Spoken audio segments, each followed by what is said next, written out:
G'day everybody, time to put your headphones on for another Step Outside podcast. This time we're jumping back over to the Pacific Isles of Hawaii to be exact, talking to tour guide Jennifer Nobriga. She's a wealth of knowledge. Sit back and enjoy this week's Step Outside podcast.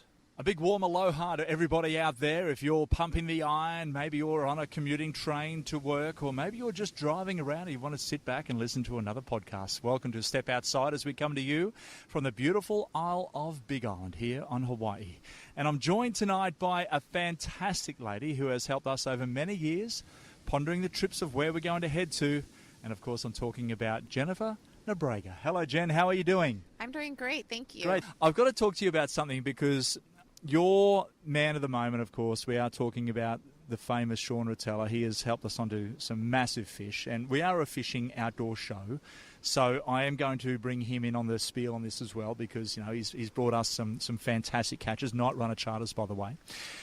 But, Jen, on your side of the bill, you tend to look after people who are coming to Hawaii and give them an experience that they've never had before. Because a lot of people get lost when they come to Hawaii. Hawaii to people thinks palm trees, pina coladas.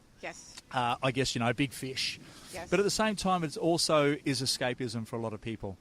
Tell me what you do. How do you bring the enjoyment to people back home wanting to come to Hawaii, and how do they get in contact with you to start with? I create a vacation of a lifetime for them. So with a little bit of information of what they want to see and do. I am an island expert. I've been here for 32 years. It's a very, very large island, so a lot of people don't know where to start. So when they contact me, I just give them some ideas, and then I go ahead and book their activities and pretty much plan their entire vacation from day one until they're actually leaving the island. Wow. Yeah. How do people get in contact with you? They say, hey, I want to get in contact with this lady. Through my email. I can leave you an email. They can contact me. I always say at least 6 weeks prior to their vacation so we can start planning. Right. It can be even up to 2 months prior. Then we can get some good ideas of what they want to do. We are extremely busy, especially over the holidays. So things do book up. So if they want to do something, it's better to put it in early. Tell me your email address now so people can write it down. We're going to keep flicking this out over the next 15, 20 minutes. Girlsurf2@yahoo.com. There you go. Girlsurf2@yahoo.com. Now, we can hear the rumble of the surf behind us and splashing up. It's getting pretty gnarly out the back there at the moment. But tell me about the different age groups, because if we're talking about, you know, families, maybe 1 to 2 kids, I guess that's the average these days, is that they're coming over here. What's family orientated? Woo! That got wet up the back, everyone. That was a whale back there. That was good. Just breached. Man, in Australia, we call that a 10-footer over here. I don't know. Was it about 2 foot?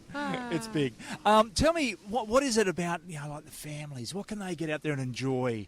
How would you do it? Families absolutely love it here. So obviously I ask a few questions. How old, you know, if they've ever been to the island before. Kids absolutely love it here. There's so much to do here. The diversity on this island is truly amazing. So I always tell people you need a month to see the whole island. But if they're only here for a week, I make sure they can utilize all their time so they get to see everything. But I just ask a few questions and, you know, find out what their interests are. You know, if they like the water, if they're more into hiking, zip lining, you know, ATVing, you know, what they have in mind to do, and then kind of start from there. And I give them a lot of really good ideas.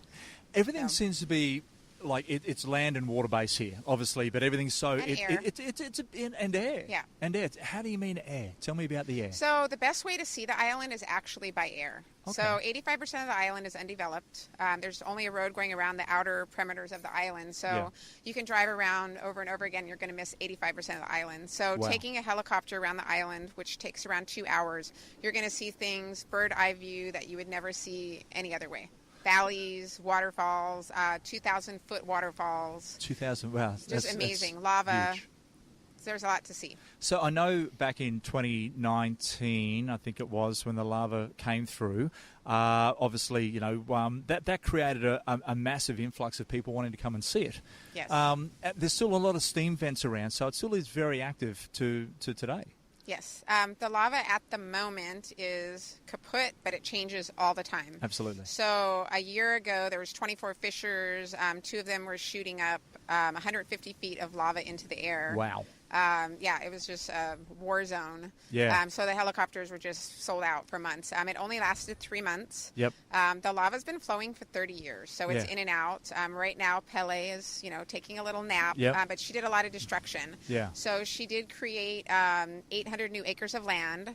The newest black sand beach in the world is located on the island. Yeah, wow. So there's a lot of stuff to see. It's really neat. So people can get out there, and there's also green sand. We have green sand here, and we have black sand here. So the only place on the islands that has green sand is here on the Big Island. You know, one thing that I find fascinating with my family is every time we come here, which is quite regularly, we go for that drive, and we think, the volcano is not far from Waikoloa or Kona or anything like that. But it is a fairly big drive. You really have to plan in advance. It is. And this it's is what a you 2-hour do. drive. Tell me about Captain Cook, because in Australia he played a major part in our colonisation of the country. That's just Captain Cook. Kealakekua Bay is famous for multiple reasons. One of them, it's the first place Captain Cook showed up. It's also where he died. Depending on how did he die? Do you know? Tell you the story. Okay. Well, and the Hawaiians, it's really different. Like our history book tells a completely different story probably than your history, and then the Hawaiians have our their history story. Was that he got drunk on rum and just fell asleep. Is that not right? I heard he came back and forth. The last time he came in, the Hawaiians didn't have a lot to offer him. I think that's how he found New Zealand. Sorry, keep going. He just got misguided. Version is different. It was a bad skipper. Yeah, keep going. But yeah, there's different stories. We do have a really neat dinner cruise that actually it is a historical sunset dinner cruise, and there's a historian on site who is normally a Hawaiian. Yeah, cool. And they actually tell you the history of the 9 sacred sites, which is kind of the boat ride down. A lot of history took place on that coastline, the Kona coast, and then they take you to the bay in the evening, and there's no other boat there, and they spend around an hour there. They pull right up to Captain Cook's monument. They also tell you the story of Captain Cook. Right. So I always say, depending on who's telling the story, the ending is always different. So it's very neat to hear a Hawaiian. They're very passionate about, what happened, what took place, and so it could be a sad ending. For Captain Cook. It was. Absolutely. There's no happy ending here, everyone. But I'll tell you what, look, the main thing is, I guess, when it comes to, the history of Australia and Hawaii, it's pretty tight-knit when we talk about that, isn't it? Because, he was the founder of our country on the East Coast. And also what we do read in school is what he has done and what he's delivered, but also knowing that he died here in Hawaii. That's a fairly big thing for us at the same time. But you guys showcase all of that as well in a very positive light, which is fantastic. We've been to see the monument, and you feel so connected, which is pretty cool. It is really neat. And also, right underneath his monument is the best snorkeling spot on all the Hawaiian Islands. Now, what is that called? Kealakekua Bay. Right. And is that where Two Step is? 2 steps down a little. So Kealakekua Bay is the best snorkeling spot. It's boat accessible only. Right. So you have to take a boat to get there. Okay. So there's a few different options on that, big boat, little boat. It's an amazing place. It's also where I'm sure you're familiar with Finding Nemo. Australian, based on Australia. The Pixar artist actually flew in, dove down to the bay, and that's where they found Nemo's home. That's where they sketched out where Nemo lives. So pretty amazing. So we always tell that story. When Australians come, they're very excited about that because everybody's seen the movie. So that's pretty neat. But it is an amazing snorkeling spot. Down from that spot is Honau, which is 2 Step. That's the second best snorkeling spot. That's like an outer coral garden, a lot of color. It's very vibrant. There's turtles in there, dolphins in there. Yep. There is a amazing company that actually takes you to 3 spots down that coastline. Okay. So you can see it all. A lot of the spots are inaccessible, so you really need 2 Step. You can go on your own. It's very hard to get in and out of the water. They got the name 2 Step because you're jumping off a slab of 2 steps. Right. Slab of hot, it's black rock, it's slippery when wet.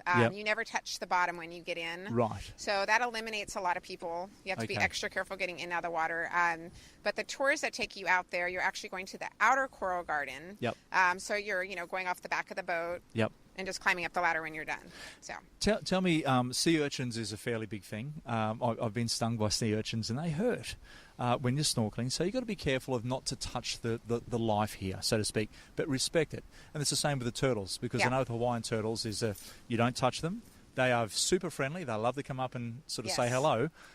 So I guess it's one of those things that you have to respect the local fauna and flora as well. Yes. Most when you go on any snorkeling trip, or just pretty much talk to anybody local, and they're going to educate you to not ever stand on the reef. It is living. Yeah.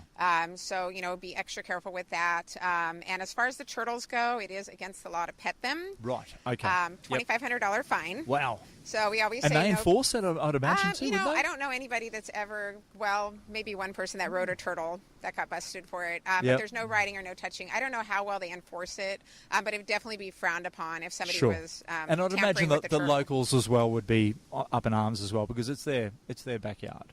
Yes. Against the tourists. But we have a lot of, they used to be on the endangered species list. They are no longer endangered, but they are protected. There's a lot here. And it's such a beautiful sight.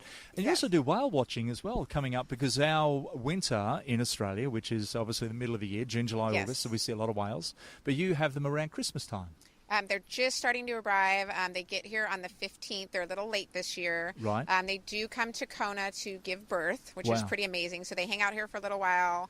They have their babies here. They travel up to Maui, another place where they like to hang out. I always say they go to the north tip of the island. They have their babies on the island. Yep. They cross over to Maui, have a cocktail, and then they move back to Alaska. Wow. Kind of the route that they go. Yeah, that's a fairly they're it's coming a big swim. in. Yes. I just saw my first whales last Thursday, so I saw 6 of them. Yeah, nice. So they're starting to come in. So whale watching is very popular here this time of year. Yep. And when someone does contact me, when I find out what time they come, then I let them know, what the season is. One other thing that is all year long is the mantas. Have you heard about the? I have heard about the manta rays. Yeah, it sort of freaks me out a bit, because I know, I guess like Sean is, what's in the water. It's not what you think. But we've seen. I've caught fish, and 2 seconds later there's just a head, and the other 800 pounds gone. They are not to be confused with the stingray. No. So they have no barbs. They have no teeth. Okay. Never eaten anybody. They're gentle giants. They do weigh up to a ton. Wow. Can't harm you in any way. Okay. This only works here on the Big Island. This is the only place in the world you actually swim with them at night. Wow. You have to do it. Yep. It's a must-do Cool. with your kids, with your whole family. They'll absolutely love it. Yep. Takes place after the sun sets. Yep. A lot of people are very iffy about getting in the water at night. So what happens is you take a boat out, depending on, there's different options. There's also an option for someone that doesn't want to get in the water. You hold on to a big light raft with lights on it. So in the daytime, the plankton is attracted to the sun, so it's everywhere in the ocean. Right. Mantas eat around 20 hours a day.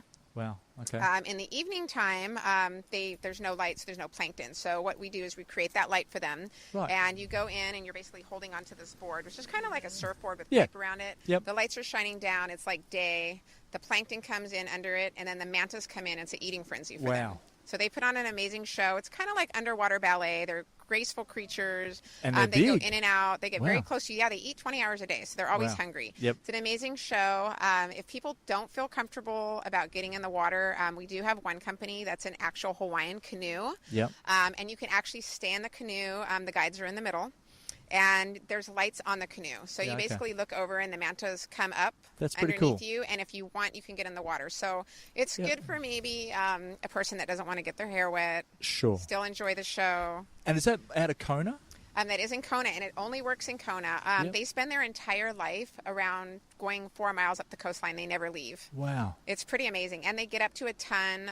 The biggest one they've ever seen has around an 18-foot wingspan. Wow. That's and they named her Big Bertha. Okay. And if you go out and you see a new manta that they've never seen before, you actually get to name it. Yeah, okay, cool. So you can come back years to come, and that manta will still be there because they live around 150 years. Wow, that's longevity in itself, isn't it? Pretty amazing creatures. 150 years. Tell me about the volcano itself. I mean, going up there, we've seen a lot of flora, a lot of fauna. Yeah. The neem birds. That's something a lot of people, because we see a lot of bird watchers coming around the world. They come to take photos, etc. The neem birds is a Hawaiian bird.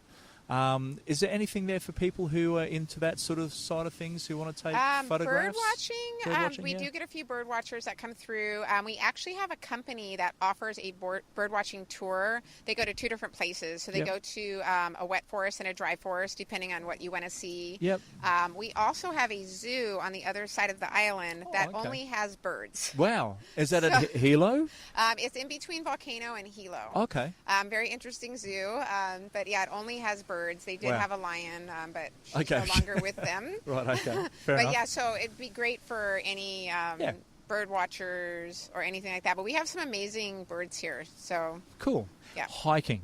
That's something that a lot of Hawaiians do, and a lot of people come here. The hiking trails are extensive. Yeah. Why is that so? Is it just so you can really get out there? Like you say before, having a helicopter, you get the bird's eye view of looking down. Yeah. I guess the hiking takes you away from the bitumen trail, Yeah. and you get into more natural trails. Yes. And running the old King's trails. Is that something that people can do as well? We do have a King's Trail that goes around the entire island. No, I have not walked it. it's a very long way. It's a long way to pretty amazing. drive. It actually goes in and out of valleys, up and down. It's pretty neat. But you can walk from the harbor where you fish. Yes. The King's Trail starts there, and you can just walk as far as you can walk. Wow. Some of the trails not. It hasn't been restored, but it's still there. But it does go around the entire island. Pretty amazing. As far as hiking goes, there's lots of places to hike. We have guided hiking tours if anybody wants to go with a guide. People do get lost, so we always say if you are going on a trail, make sure you try to stick with a loop. But we have a lot of different waterfall hikes, just depending on where you want to go, volcano hikes. A lot of the companies are now taking you onto private property with all the damage that happened with the lava, so that's kind of neat. There's lots of places to go hiking. Okay, tell me your website and, of course, your email address so people can get in contact with you.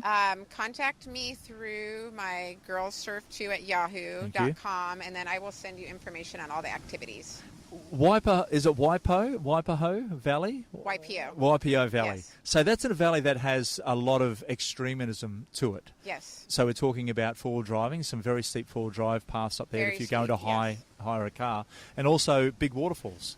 It's a beautiful spot. That's a must-do? It is. A lot of people, unfortunately, miss it. Wow. They don't know. Well, it's very hard to access it. Yeah.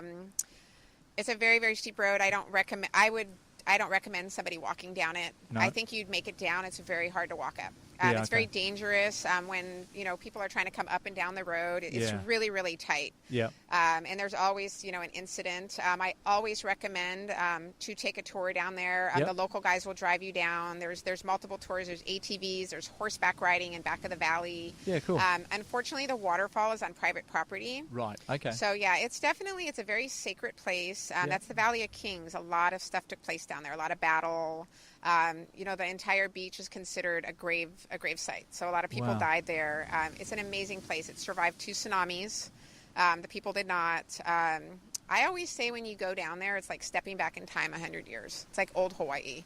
There's no electricity. The people live down there off generators. They never leave. They farm down there. It's just truly amazing. The horseback company down there, I actually got to go meet the owner. He was the one who took us on the tour, meet his entire family. They stay down there, and he goes back and forth. He's 5th generation down there. Wow. He told us stories. It just gave me like chills to hear. Just amazing to meet someone down there that's lived down there. Absolutely. Yeah. It's just a beautiful, beautiful place. But I definitely recommend at least going to the lookout point to see the black sand beach and learn the history of it, because a lot of people don't know, what happened there, and a lot of history took place down there. South Point, the most southern point of the United States. Yes. I mean, it's touching them all. Yeah, we are.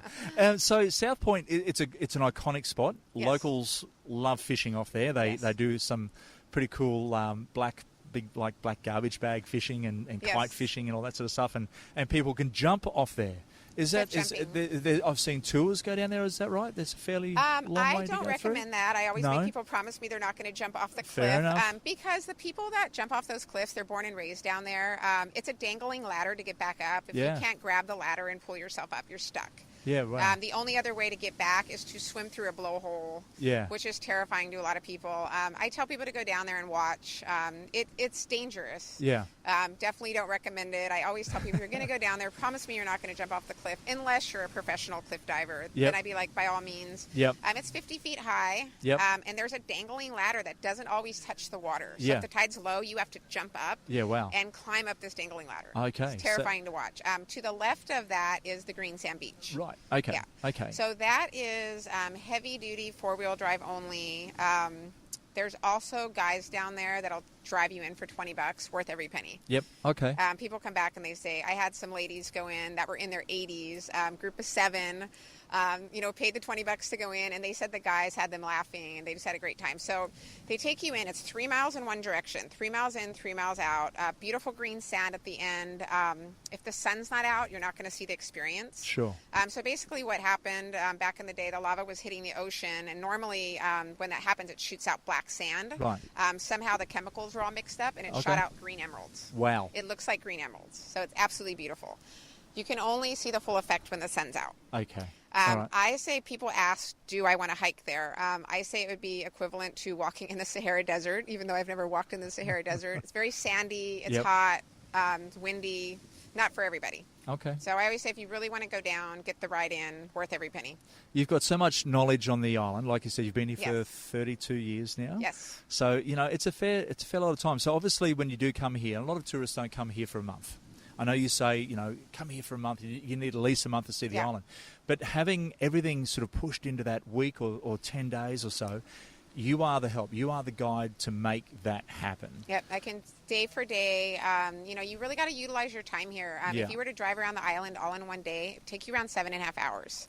Yeah, I've done that. So you can't just drive to Hilo. If you miss a waterfall, you can't just drive back there because you're going to lose a whole day. Yeah. So I make sure when people go out, when they go down to Volcano National Park, they're going to the coffee farm, they're stopping at Two Step, they're going to South Point, they're going to the Black Sand Beach, they're stopping at the bakery, and then they're going to the park.